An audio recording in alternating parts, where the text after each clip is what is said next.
9ஆம் கட்டளை, பிறர்க்கு விரோதமாய் பொய்ச்சாட்சி சொல்லாதிருப்பாயாக. மனசாட்சி ஒரு பக்கம் இருந்திடும் போது அதற்கு மாறாக பொய் சாட்சி சொல்லக்கூடாது. கனியிருக்க காய்க வரும் பழக்கம் கூடாது. பிறர்க்கு கவலையாகும் கோணல் வழியில் நடக்கக்கூடாது என்று மார்க்கம் சொன்னார், ஞான மார்க்கம் சொன்னார். 10வது கட்டளை, பிறனுடைய வீட்டை இச்சியாதிருப்பாயாக. மனிதன் பிறந்து அழிந்ததெல்லாம் ஆசையினாலே,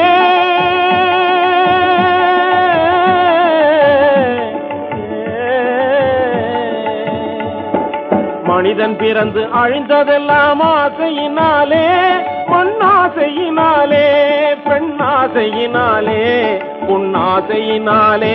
பேசும் மனிதன் வாழ நீதி கூறும் 10 கட்டளை, இது மாசிலாத பரமபிதா கூறும் கட்டளை.